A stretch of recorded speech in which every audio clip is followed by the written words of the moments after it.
저는 이 본문의 말씀을 가지고 이런 제목을 정했어요. 나는 구원을 살아가는 삶을 살고 있나. 나는 구원을 살아가는 삶을 살고 있나.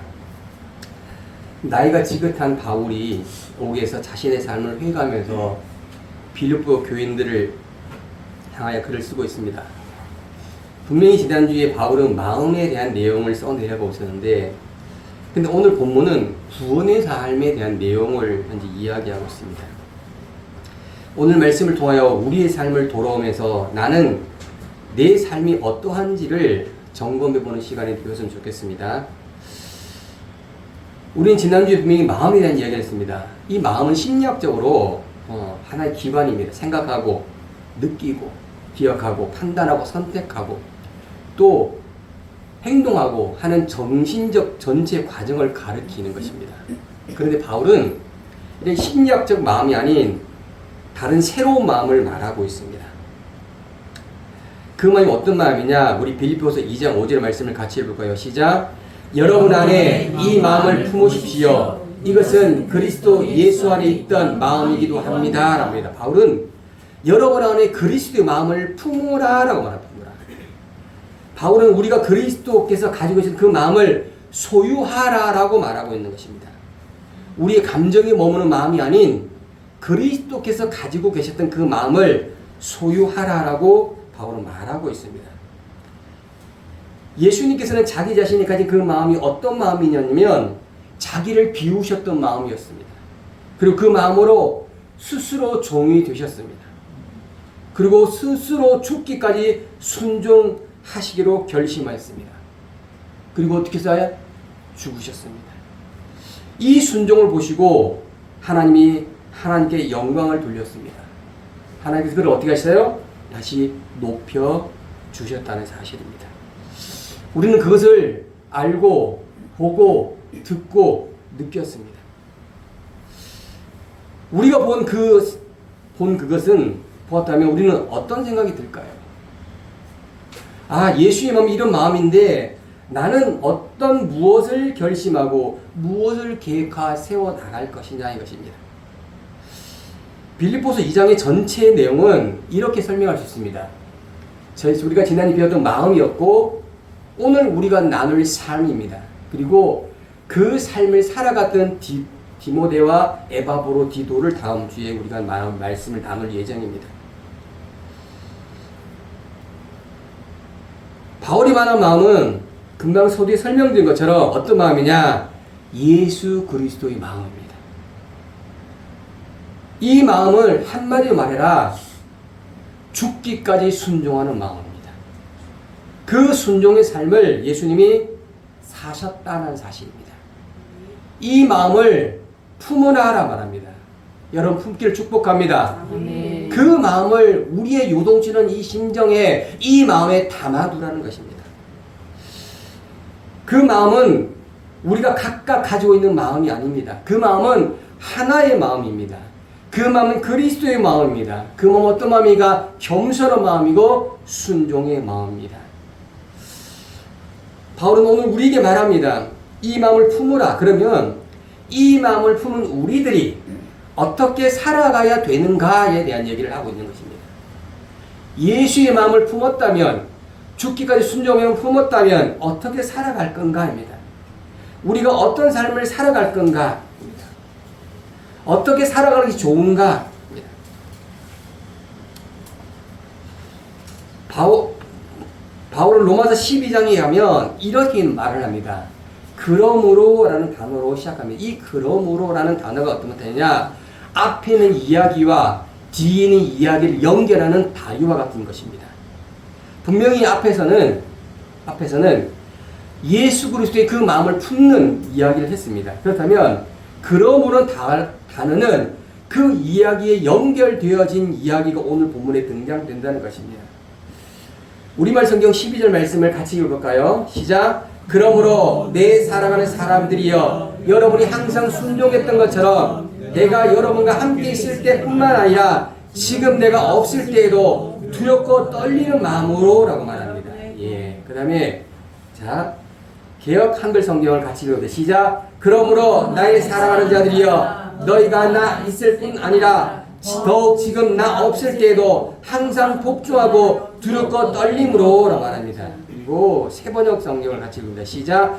그러므로 사랑하는 여러분이여, 여러분이 언제나 순종한 것처럼 내가 함께 있을 때뿐만 아니라 지금과 같이 내가 없을 때에도 더욱더 순종해서 두렵고 떨리는 마음으로 랍니다.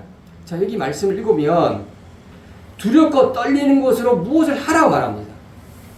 두려운 마음으로, 떨리는 마음으로 뭘 하라고 말합니다. 뭘 하라냐면 여러분의 구원을 이루라. 할렐루야. 아멘. 여러분의 구원을 이루라 합니다. 한글 개혁한 거는 너희의 구원을 이루라. 세번역 성경은 자기의 구원을 이루어 나가라. 무엇하라고요? 구원을 이루라는 거예요. 무엇하라고요? 너희의 구원을 이루라는 것입니다. 무엇하라고? 자기의 구원을 이루어 나가라고 말한 것입니다. 그럼 우리는 분명 이런 생각을 할 수 있습니다. 아, 예수님의 마음과 구원이 엄청난 연결성이 있구나 라고 우리 설명해낼 수 있고 이해할 수 있습니다. 아주 특별한 연관성이 구원과 예수의 마음은 있다라는 것입니다. 그러면 제가 이런 질문을 드려보겠습니다. 착하게 사는 것과 구원이 동일한가, 동일하지 않는가? 세상의 윤리와 도덕으로 우리에게 이렇게 말합니다. 착하게 살아. 그럼 구원받을 거야. 어떻게 생각하십니까? 성경은 말합니다. 동일하지 않다. 착하게 사는 것과 구원을 받는 것은 연결성이 없는 것입니다. 착하게 살지 않는다고 해서, 착하게 산다고 해서 구원을 받거나 구원을 받지 않거나 이런 아무런 관계가 없다는 것입니다. 그러면 제가 이런 질문 드리겠습니다. 그러면 예수의 마음과 구원은 동일한가? 예수의 마음과 구원이 동일한가? 어떻게 생각하십니까? 가는 것 같기도 하고 아닌 것 같기도 하고. 정확하게 제가 설명을 드리겠습니다. 성경은 우리가 말합니다. 예수의 마음과 구원은 깊은 연관성이 있지만 구원을 얻는 조건이 예수의 마음이 아닙니다. 그러면 구원을 얻으려면 그리스도의 마음이 있어야 되는 것이 아니라는 것입니다. 좀 더 세밀하게 설명하면 이겁니다. 그리스도 안에서 구원을 받는 것은 우리의 삶에서 어떤 모습이 나타나야 되고 나타나지 않게 되는 것이 아니라는 것입니다. 그러면 예수의 마음은 무엇고 구원은 어떤 것이냐? 이렇게 말합니다. 구원의 근거는 그리스도의 십자가. 할렐루야. 네. 구원을 받을 수 있는 것은 오직 예수의 십자가입니다. 그러면 그리스도의 마음은 무엇이냐? 그 구원의 삶을 살아가는 모형이라는 거예요. 내가 구원받았다라고 사람들 앞에 나타내 보여주는 것이 예수의 마음을 가지는 것이 바로 이것이 구원의 삶의 모형이라는 것입니다. 자, 그러면 그리스도의 마음을 가진 사람은 열심히 순종을 해야 되고 열심히 순종해서 구원을 얻어야 되는 거냐 이겁니다. 이게 맞는 표현인가요? 다시 설명해 볼까요? 그리스도의 마음을 가지고 열심히 순종해야 됩니다. 열심히 순종해서 구원을 얻는 게 이게 맞나요? 아닙니다. 구원과 열심히 순종하는 것과 예수의 마음을 가진 것은 별개의 문제예요. 구원은 뭐냐? 구원은 이런 거예요. 제가 설명드려 볼게요. 구원은 이겁니다. 내 자신이 예수 그리스도를 믿음으로 고백하고 영접하는 거예요. 나의 구주로 영접하면 하나님께서 나에게 뭘 주십니까?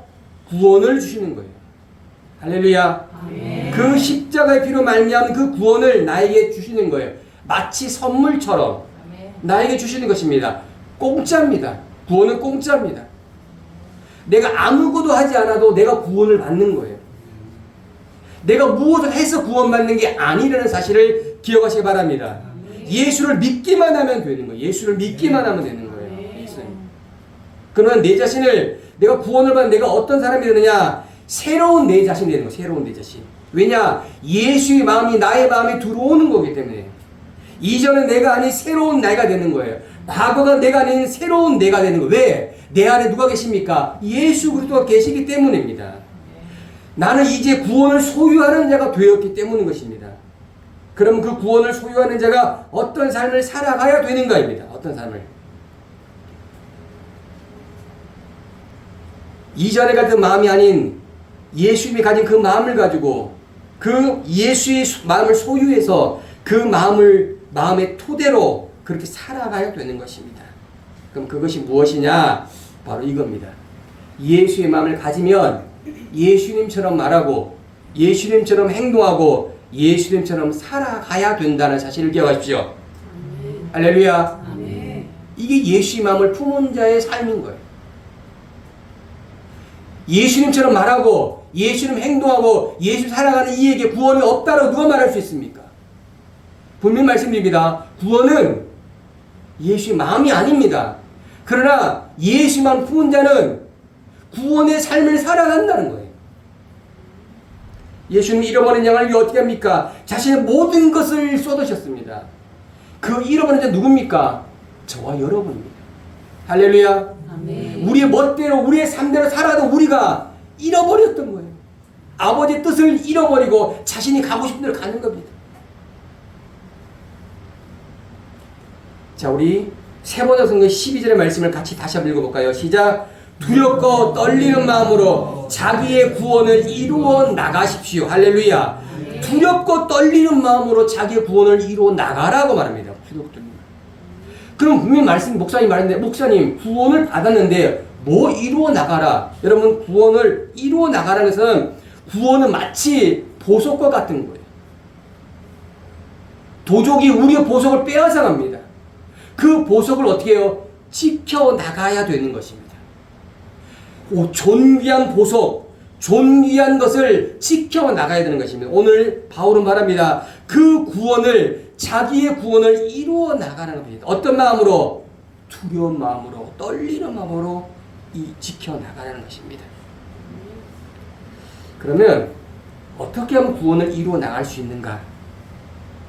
단 한마디로 말하면 이렇게 말할 수 있습니다. 어떻게 하느냐? 빌립보서 2장 8절처럼 그리스도께서 죽기까지 순종하셨다는 것입니다. 죽기까지 순종하는 마음으로 살아가야 된다는 사실을 기억하십시오. 그럼 예수님 누구에게 순종했습니까? 하나님에게 순종하신 것입니다. 그리스도의 마음을 가진 자가 해야 될 게 뭡니까? 하나님께 순종하는 삶. 할렐루야. 아멘. 자, 우리 빌립보서 2장 13절 말씀을 같이 한번 읽어볼까요? 시작. 여러분 안에서 하나님의 기쁘신 뜻에 따라 결단하게 하시고 행동하게 하시는 분은 하나님이시기 때문이다 랍니다. 예, 하나님입니다. 예수님이 십자가를 통해 세상을 구원하시기 위해 어떻게 결단했습니다. 그리고 행동했습니다. 누구의 뜻에 따라서요? 하나님의 기쁘신 뜻에 따라 행동하셨다는 사실을 기억하십시오. 우리가 예수님의 마음을 가지고 있다면 우리는 하나님의 기쁘신 뜻에 따라 결단해야 되는 것입니다. 그리고 어떻게 합니까? 하나님의 기쁘신 뜻에 따라 행동해야 됩니다. 하나님의 기쁘신 뜻에 따라 어떻게 해요? 결단하고 행동을 축복합니다. 그것이 뭐냐? 우리 안에서 이루어진다는 거예요. 우리가 결단하고 행동하는 것은 내 결심으로 하는 것이 아니에요. 내가 열심히 해야지 결단이 아닙니다. 내 안에 계신 하나님. 할렐루야. 나를 그렇게 행동하게 하시고 나를 그렇게 결단하게 하신다는 사실을 기억하십시오. 내가 나를 무엇을 결정하거나 내가 무엇을 나타나게 하는 것은 내가 나의 힘을 통해 하는 게 아니에요. 내 안에 계신 하나님이, 내 안에 계신 하나님. 그 하나님이 당신의 뜻에 따라 우리를 그렇게 결단하게 하시고 행동하게 하신다는 사실입니다. 여러분, 우리가 선함을 결심하고 선함을 행동하는 것은 우리가 결심하고 행동하는 것이 아닙니다. 제가 소리 말한 것처럼 하나님이 그렇게 하신다는 거예요. 이 선함을 내가 나타내야겠다. 이 선함을 행동해야겠다는 것은 하나님 내 마음 가운데 결단하게 하고 행동하게 하신다는 사실입니다. 그런데 바울은 그런 선함을 결심하고 행동하는데 하지 말 것을 우리에게 말하고 있습니다. 그게 뭐냐? 2장 14절 말씀 같이 읽어요. 시작. 무슨 일을 하든지 여러분은 불평이나 분쟁 없이 하십시오. 뭐 하지 말라고요? 불평하지 말라고요. 뭐 하지 마십시오? 분쟁 없이 하라는 것입니다. 무엇을? 무슨 일을 하든지 모든 일에서 무슨 일이든지 all thing 모든 것을 그렇게 하라는 것입니다. 불평 없이 하시고 분쟁 없이 하고 원망 없이 하고 시비 없이 하고 불만 없이 하고 비난 없이 하고 헐뜯음 없이 하라는 것입니다. 왜 우리가 그런 일을 해야 됩니까? 아, 불평하면 안 돼요? 시비하면 안 돼요? 불만 가지면 안 돼요? 왜 그렇게 해야 됩니까? 그렇게 해야 되는 이유가 있습니다. 이유가 있습니다. 빌립보서 2장 14절에 사람들은 이렇게 말합니다. 무슨 일을 하면서 불평하고 분쟁하고 원망하고 비난하고 불만 가지고 헐뜯습니다. 근데 이들은 빌립보 2장 3절 가면 이들 뭐라 말하냐? 이기심과 허영이 있는 자라 말합니다. 2장 4절 가면 이들은 어떻게 합니까? 자기 일만 관심을 두는 사람 말합니다. 2장 14절 결국 그들은 어떻게 합니까? 모든 일에 불평과 불만을 하는 사람입니다.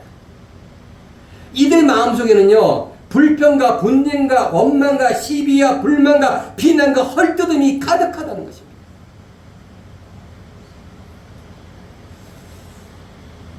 이들은 자신의 삶에 늘 불평과 분쟁하는 것입니다. 합니다. 이유가 뭘까? 첫 번째, 이겁니다. 첫 번째는 자기 중심적이라는 것입니다. 나 중심적. 가장 깊은 원이 뭐냐? 왜 불평과 불만과 분쟁과 시기와 헐뜯음이 나타나느냐? 자기 중심이라는 거예요. RNTC 주석은 이렇게 말하고 있어요. 빌립보서 교회의 분열의 문제 근원은 자기 중심적인 관점이라는 거예요. 자기 야망, 자기 영광을 차지하는 것입니다. 그래서 사람들이 자기 계획과 자기 이익에 몰두하면서 서로가 다른 방향을 끌어당기는 거예요. 교회는 일로 가야 됩니다. 교회는 절로 가야 됩니다. 절로 가야 됩니다. 이거 어떻게 합니까? 교회가 어떻게 합니까? 찢어지는 거예요. 자기 생각이 옳다는 거예요. 분명히 바울은 말합니다. 같은 마음을 가지고 같은 생각을 가지라는데 자기 생각이 같습니까? 각각의 다른 생각으로 찢어놓습니다. 가정이 찢어집니다. 왜? 자기 중심적. 내가 옳다는 거예요. 왜 내 뜻대로 안 되지? 왜 내가 이것을 해야 되지? 왜 저 사람은 나처럼 하지 않지? 왜 나를 인정하지 않지? 왜 내가 손해를 봐야 되지? 이것은요, 나 중심적 판단입니다. 나를 지배하는 거예요. 불평은요, 환경에서부터 나타나지 않습니다. 어디 나타나는지 압니까? 내 중심에 또 나타난다는 사실입니다. 환경이 나쁘니 내가 불평하는 것이 아니라 내 중심이 강하기 때문에 불평이 나타나는 것입니다. 두 번째는 내 기대와 현실이 다르기 때문에 불평하는 것입니다. 여러분, 사람들이 항상 어떤 기대를 하고 있습니까? 이렇게 얘기합니다. 이 정도 하면 인정받아야지. 저 사람은 저렇게 해야지. 교회라면 이래야지. 목사라면 저래야지. 내가 이렇게 섬겼으니 저 사람은 나에게 이렇게 해야지. 하나님이 나를 사랑한다면 나에게 이런 환경을 주지 말아야지. 이렇게 기대한다는 거예요. 그런데 현실이 기대와 다르면 그 마음속에 먼저 뭐가 일어납니까? 불만이 일어납니다. 불평이. 하나님 왜 나에게 이걸 주십니까? 나 열심히 봉사했잖아요. 열심히 기도했잖아요. 근데 왜 나에게 이런 영향을 주십니까? 이거는 내 기대가 더 큰 거예요. 그 불만이 말로 나오면 뭐 된답니까? 불평이 되고요. 그 불평이 원망이 되고요. 비난이 되는 거예요. 그 상대방이 어떻게 됩니까? 상대방에는 시비가 되고 논쟁거리가 되고 분쟁으로 발전하는 거예요.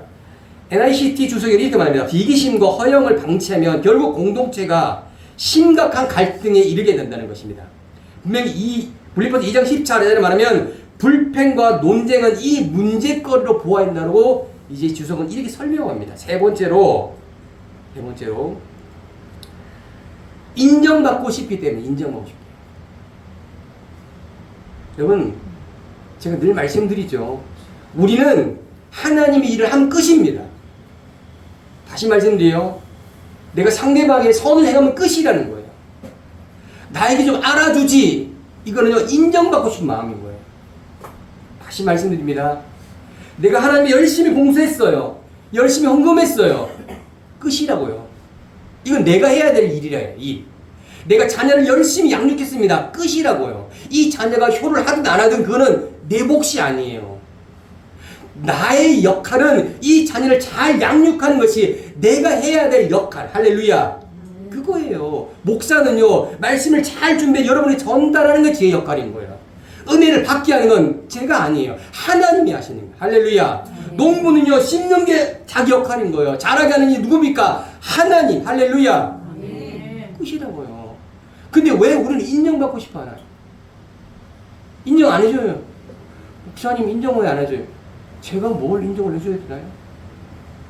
하나님이 인정하는 거예요. 할렐루야. 하나님이 여러분 영혼을 보살피시고 여러분 영혼과 함께 하시는 거예요. 지난주 수요 예배 때 우리가 사무엘하 22장을 말씀을 나눴어요.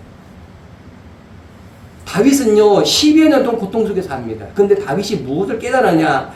고통 속에 하나님이 함께 계심을 깨닫습니다.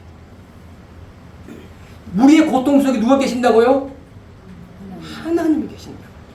그 고통 속에 하나님이 계셔서 다윗이 그 고통 속에 하나님께 이야기하기를 원하셨어요. 그리고 다윗이 뭐라고 합니까? 하나님, 이 고통 속이지만 하나님 나의 바위십니다. 아니 고통 속에 무슨 바위와 고르게 나옵니까?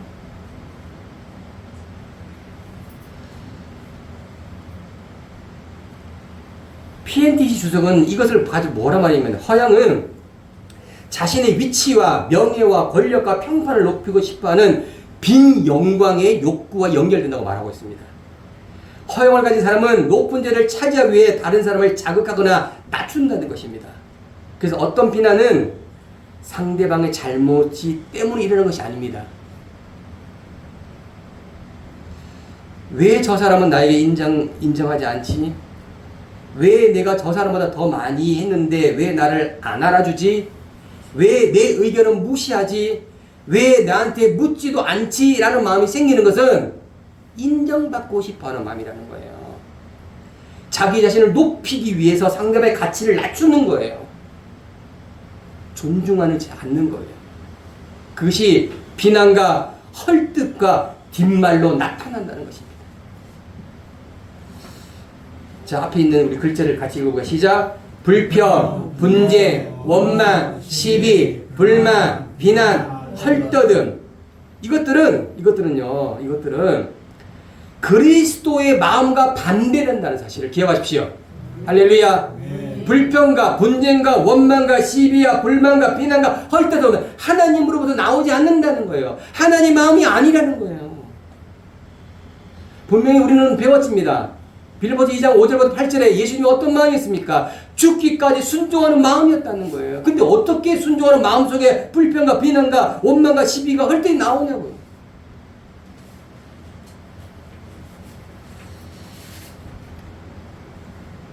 왜 내가 이런 것을 해야 됩니까? 왜 내가 이런 일을 나에게 일어납니까? 왜 내 뜻대로 되지 않습니까? 라는 것은 자기 중심적이라는 거죠. 그리스도 마음은 어떻게 해요? 자기를 내려놓았다. 자기를 비우셨다는 거예요. 불평하는 마음은 자기 뜻을 붙듭습니다. 이것은 하나님의 뜻과 다르다는 것입니다. 그러므로 그리스도의 마음을 품은 사람은 그 마음의 삶을 살아가는 첫 번째 모습은 불평하지 않는 것. 할렐루야. 아멘. 분쟁하지 않는 것. 할렐루야. 아멘. 불만하지 않는 것. 할렐루야. 아멘. 헐뜯지 않는 것. 할렐루야. 아멘. 이거예요. 두 번째는 뭐냐면 같이 읽어. 시작. 구원을 이루어가는 삶이 아니기 때문입니다. 구원이 이루어지지 않아. 불평하는 영혼에게 구원이 이루어지지 않는다니까요. 제가 이루어진 말씀드렸죠. 그 구원이 깨진다고요. 불평하는 마음에는 그 구원이 산산조각이 나는 거예요. 산산조각. 구원을 이루라고 그랬어요. 하나님이 결단하게 행동하게 하시는 거예요. 그것은 불평 없이 분쟁 없이 하는 거예요. 할렐루야. 그럴 때 구원이 이루어지는 것입니다. 근데 어떻게 불평과 분명과 시기와 헐떡은 가운데 구원이 이루어진다고 생각하는 거예요. 세 번째로는 하나님께서 내 안에 일하고 계심을 나타내지 않는 거예요. 여러분, 왜 불평하는 가운데 불평을 왜 하죠? 하나님의 능력이 임하고 내게 나와 함께 하시는 내 불평이 왜 임하죠? 하나님이 안 계신다고 생각하니 그런 거야. 안 계신다고, 내 안에. 왜 내 삶은 요모의 요꼴입니까? 라고 말하는 순간에 하나님이 나의 삶을 이끌지 않는다고 생각하는 거예요. 하나님 나와 함께 계시는 임마누엘 하나님이시고요. 내 영혼을 감찰하신 하나님이고 내 삶을 주관하는 하나님인데 왜 내가 불평하죠? 하나님 나와 함께 있음을 내가 그걸 부인하는 거예요. 부인하는 거예요. 나는 지금 누구의 일을 일하심을 믿고 있습니까? 나는 지금 누구의 일을 일하심을 믿고 있습니까? 내가 지금 일하는 누구의 힘과 우리 능력을 가지고 일하고 있냐고요. 분명히 예수의 마음을 가진 자는 하나님이라고 분명히 말하던데 이거를 부인해버리면 불평이 나타나는 거예요.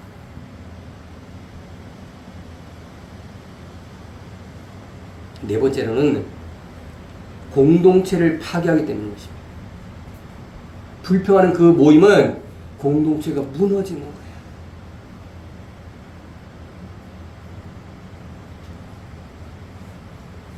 불평하지 않는 이유는요, 단순히 좋은 사람이 되기 위한 게 아니에요. 그리스도 몸된 교회를 세우기 위해서 불평하지 않는 거예요. 할렐루야. 아멘. 우리 입으로 토설하지 않는 거예요. 우리 마음으로 불평하지 않는 거예요. 불평이 오면 어떻게 해요? 자르세요. 저희가 토요일날 저희 아들하고 저기 천막 뒤를 다 잘라버렸어요. 나무를. 엄청 힘들었어요. 밑두가 잘라버렸어. 가시나무 다 잘라버렸어. 잘라버리네. 지 멋대로 자라요. 3년 동안 냅동안 지 멋대로 자랐어요. 멋대로. 우리의 마음도 마찬가지. 그러면 마음을 가만두잖아요. 지 멋대로 자라요. 어떻게 해요? 잘라야 돼. 예수님이 원하는 마음으로 자라기 위해 잘라야 된다. 다섯 번째는 뭔지합니까? 광야 이스라엘과 다른 삶을 살아가야 되기 때문입니다. 이스라엘 백성들은 하나님께서 인도하셨습니다. 불기둥으로 구름이 인도했습니다. 근데 그들이 어려움을 만났어요. 뭐 했어요? 뭐 했어요? 원망했어요. 뭐 했어요? 불순종했어요. 예수를 믿는 우리에게 하나님께서 어떻게 합니까? 구원을 경험하게 했습니다. 우리 어려움 만나면 어떻게 됩니까? 그들처럼 불평하고 불순종해야 됩니까? 아니에요. 어려움 만나면 하나님을 신뢰하십시오. 아멘. 하나님께 순종하십시오. 아멘. 이거예요. 그들의 모습을 보면서 우리는 왜 그렇게 하냐고요. 똑같이 하는 거예요. 저들은 하나님의 인도하심, 불기둥 구는 거 보고 아침마다 만나 먹으면서 맛도 없고 언제까지 걸어가야 돼? 언제 가나다가 어디야?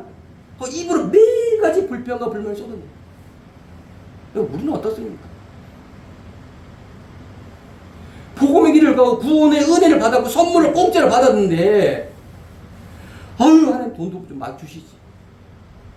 통장에 좀 그냥 이렇게 좀 칵칵 쏘아주시지. 또 우리 아들들은 말 잘 듣게 하시지. 우리 가정은 화목게 하시지. 왜 그러죠? 그들이 그러는 모습 보면 어떻게 해요? 나는 그러지 말아야 타산지석을 삼아야죠. 할렐루야. 아멘. 구원은 뭐라고 했어요? 공짜라고요. 공짜. 근데 왜 어려움 만나면 투덜대냐고요. 우리가 투덜입니까? 투덜이 스노프예요? 여러분? 아니잖아요. 예수의 마음을 가진 자는 예수님처럼 죽기까지 순종하는 삶을 살아야 한다고 이야기 들었고 배웠고 알았는데 왜 우리는 그렇게 그렇게 안 사냐고요. 뭐 하나님 나는 원래 부족해요. 뭐가 부족해요 대체? 자, 우리 빌보드 2장 15절 말씀 같이 읽게. 시작. 이는 여러분이 흠없고 순전한 사람이 돼 뒤틀리고 타락한 세대 가운데 책망받을 것이 없는 하나님의 자녀들로서 세상에서 하늘의 별처럼 빛나게 하려는 것이다 라고 합니다. 말씀 속에서 우리가 무엇하라고 하시냐 합니까? 우리는요 뒤틀린 세대 살고 있어요. 타락한 세대 살고 있습니다. 악들이 남모로 살고 있습니다. 이곳에 살고 있는 거예요. 이곳에. 아, 다 싫어요. 저 산속밖에. 그렇게 아니라고요. 우리는요, 이 세상에 살아가야 돼요. 이 세상이 어떤 세상입니까? 뒤틀린 세대예요. 타락한 세대입니다. 그 세대 속에 어떻게 하라고요? 흠없고 순전한 사람이 되라는 거예요. 할렐루야. 그리고 어떻게 하라고요? 하나님의 자녀가 되라는 거예요. 할렐루야. 그 세계 속에서, 그 시간 속에서, 그 삶 속에 이렇게 되라는 거예요. 책망받을 것이 없는 하나님의 자녀로서 세상이 하늘의 별처럼 빛나는 하나님의 자녀로서 그렇게 되라고 성경 우리에게 선언하고 말씀하고 있음을 기억하시기 바랍니다. 네, 우리 그렇게 되어야 돼요. 자, 이제 2장 16절 말씀 같이 시작. 생명의 말씀을 꼭 붙들어 그리스도 안에 내가 자랑이 되게 하십시오. 이는 내가 헛되게 다름질하거나 헛되게 수고하는 것이 아니기 때문이라고 말합니다. 여러분, 우리의 삶은요 헛되지 않다는 사실을 기억하시기 바랍니다. 예수를 따라가는 것이, 예수의 삶을 쫓아가는 것이 헛된 다름질이 아니다는 것입니다. 그리고 어떻게 해요? 헛되게 수고하는 것이 아니다는 것입니다. 지금 예배가 헛되냐? 아니다. 할렐루야. 헛되지 않다는 거예요. 이 한 번의 예배가 우리의 삶을, 우리의 생명을 연속시키는 사실이에요. 그리고 바울은 말합니다. 너희는 나의 자랑이 되어라. 뭐가 되라고요? 나의 자랑이 되라. 예수님의 자랑이 되고 하나님의 자랑이 저와 여러분에게 축복합니다. 하나님이요 부족한 욥을 향해서 밥을 이렇게 말합니다. 사단에게. 욥처럼 신실한 사람이 없어. 하나님 사단에게 말합니다. 사단이 뭐라는 겁니까? 하나님 복준이 그럴 거예요. 만약에 욥을 치세요. 그럼요, 욥은 달라질 거예요. 하나님 뭐라고 하시죠? 그렇게 하라. 그럼 욥이 어떻게 합니까? 본성을 드러납니다. 본성. 그리고 3장 하면 하나님, 내가 왜 이 땅에 태어났습니까? 나를 죽여주세요. 3장부터 36節까지 모든 그 본문의 내용들이 하나님을 원망하는 것으로 가득 차 있어요. 근데 하나님께서 그 욥을 어떻게 했어요? 자랑하셨다. 그걸 뭐로 자랑했을까요? 저와 여러분이 하나님의 자랑이 되길 축복합니다. 자랑이 되시, 자랑이. 그러면 우리가 구원을 이루기 위해서 어떻게 해야 되느냐입니다. 어떻게 해야 될까? 구원을 이루기 어떻게 할까요? 첫 번째는 15절 말씀처럼 흠없고 순전한 하나님의 자녀다운 삶을 살아야 된다. 할렐루야. 한 흠없고 순전한 하나님의 자녀다운 삶을 살아야 된다고 말하고 있는 것입니다. NICT 주석은 이렇게 말합니다. 빌보 성도들은 실제로 하나님의 자녀이며 불평하고 다툼을 버리고 그들의 행동 속에 하나님의 자녀다운 삶이 드러난다고 말합니다. 흠없다는 것은 다른 사람이 그의 삶을 살펴볼 때 비난할 것이 없다. 이것이 아닙니다. 그 사람은 다르다. 아, 세상에 있는 모습과 다르네. 이겁니다. 순전하다는 것은 단순히 실수를 하지 않는 것이 아닙니다. 어떤 거냐? 이중적이지 않는 거예요. 진실한 마음에 가까운 것이 순전한 마음이에요. 할렐루야. 이런 마음을 가기 축복합니다. 흠없고 순전한 하나님의 자녀다운 삶을 살면 구원이 어떻게 해요? 이루어지게 되는 것입니다. 두 번째로 세상에서 어떻게 해요? 별처럼 빛나는 삶을 살기 축복합니다. 예. 여러분, 교회 안에서만 우리의 삶이 끝나는 것이 아닙니다. 우리는 어디 살고 있습니다? 뒤틀린 세대에 살고 있는 거예요. 뒤틀린 세대. 하나님의 성도들은 어두운 세대 완전히 격리시키지 않으셨습니다. 그 세대 가운데 살아간다는 거예요. 세대 가운데. 빛은 어둠과 싸우며 빛이 되는 게 아니에요. 빛은 어둠에 존재하면 빛이 되는 거예요. 다시요. 빛은 내가 빛이야 외치는 게 빛이 아닙니다. 그냥 어둠에 그냥 가만히 있으면 그냥 그게 빛입니다. 빛입니다. 아무리 작은 촛불이라도 어둠 가운데 있으면 그 촛불은 빛입니다. 우리의 삶이 아주 미미한 빛이라도 우리가 가지고 있으면 그게 뭐라고요? 빛. 빛된 삶을 살기 축복합니다. 아멘. 빛을 가지고 있으면 돼요. 소유하고 있으면 되는 겁니다. 세상 사람들이 모두 불평할 때 빛은 어떻게 합니까? 빛은 어떻게 하죠? 어떻게 하죠? 몰라요? 세상 사람들이 불평해요. 빛은 어떻게 해요? 감사하죠. 다시요. 세상 사람이 모두 불평해요. 빛은 어떻게 해요? 세상 사람이 모두 자기 이익을 생각해요. 빛은 어떻게 해요? 네, 뭘 감사해 또. 세상 사람이 자기 이익을 위해 생각해요. 빛은 어떻게 해요? 다른 사람을 돌아보죠. 세상 사람이 비난해요. 빛은 어떻게 해요? 화해하죠. 뭐지? 안마 소리 한 말이 안 맞아. 지금 갑자기 딴 생각하고 있어 지금? 네? 세 번째로 어디요? 생명의 말씀을 붙들어서 할렐루야. 아멘. 뭘 붙들라고요? 생명의 말씀. 뭘 붙들어요? 생명의 말씀. 예, 생명의 말씀 붙들면 BTS 속에는 BST 주석은 이렇게 말합니다. 아주 좋은 그리스도인은 등불처럼 생명의 말씀을 자기 안에 붙들고 있는 동시에 그 빛을 비추는 사람이 되라고 말하고 있는 것입니다. 복음은 이것이 뒷받침이 되는 거예요. 반대로 좋은 삶을 살면서 그 삶이 그리스도의 복음에 나온다는 것을 말하지 않는 것은 불완전하다고 말하고 있는 것입니다. 자, 구원은 마음속에 있는 상태가 아니에요. 뭐라고요? 그리스도의 마음이 성도와 관계하고 행동하고 인격으로 가시고 나타나는 삶이에요. 다시 말씀드리면 구원은 그냥 마음속에 존재하는 게 구원이 아니에요. 구원은 나타난다고요.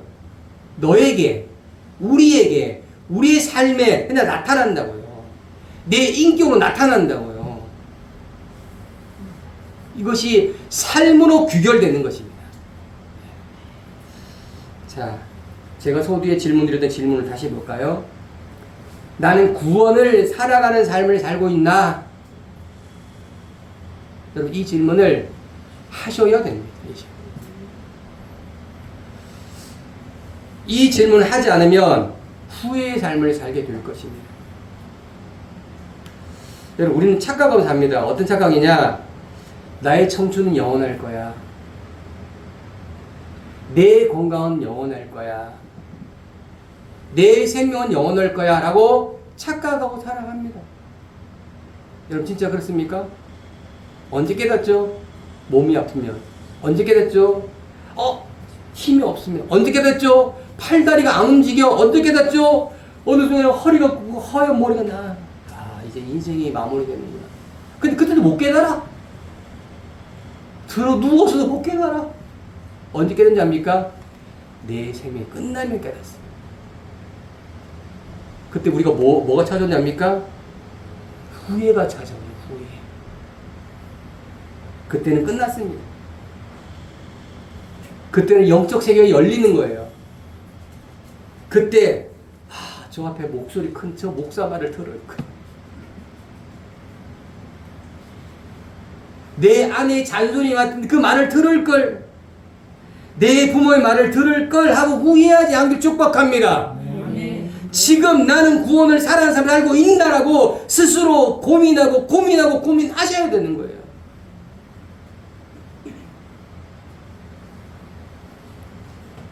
우리 모두 구원의 삶을 살아갈 축복합니다. 살아가셔야 돼요. 구원의 삶을. 얼마나 소중합니까? 우리 2장 17절 말씀 같이 읽을까요? 시작.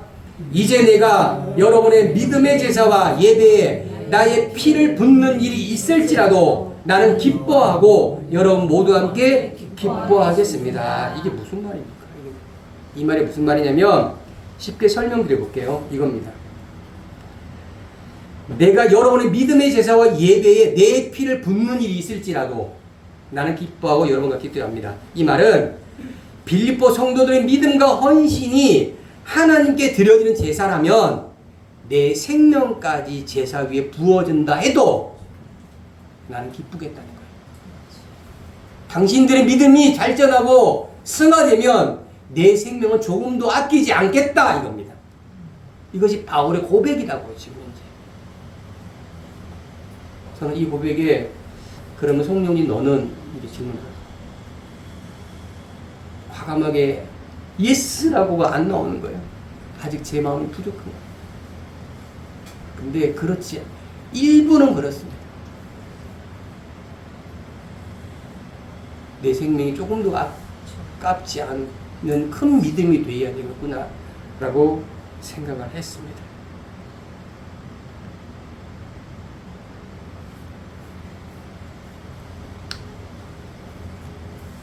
바울의 마음은요, 내가 그들을 위해 열심히 얼마나 고생했는지, 그들이 나를 얼마나 인정해 주는지, 그들이 내 식으로 얼마나 알아주는지에 관심이 없습니다. 내가 얼마나 수고했는가를 그들이 안 알아줘도 된다는 거예요. 그들이 믿음이 자라고 있는가, 그들의 삶이 하나님께 드려지고 있는가, 그들이 복음으로 살아가고 있는가에만 관심이 있다는 거예요. 할렐루야. 아멘. 그렇게 되려면 내 목숨도 아깝지 않겠다 이겁니다. 그 마음은 그리스도의 마음이셨습니다. 그 그리스도의 마음이 바울에게 전달되어졌어요. 그리고 어떻게 해요? 저와 여러분 가운데 전달되어지고 축복합니다. 아멘. 그것이 구원을 이루어가는 삶이라는 거예요.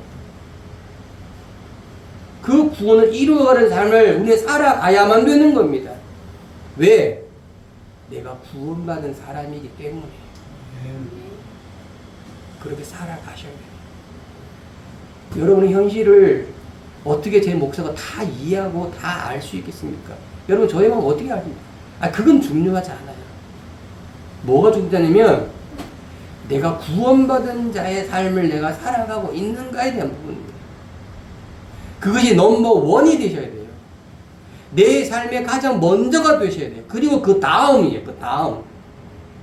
주님이 뭐라 말씀하십니까?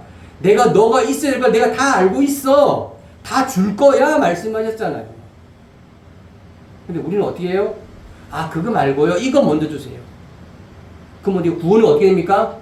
이루어가지 않는 거예요. 구원이 깨어지는 거예요. 그거는. 그는 그리스도의 마음과 전혀 다른 마음이라는 거예요. 그런데 어떻게 구원을 받겠다라고 감히 입으로 토속을 하냐고요. 그 주여 주여 하지 말라고 말씀하잖아요. 성경은 우리에게.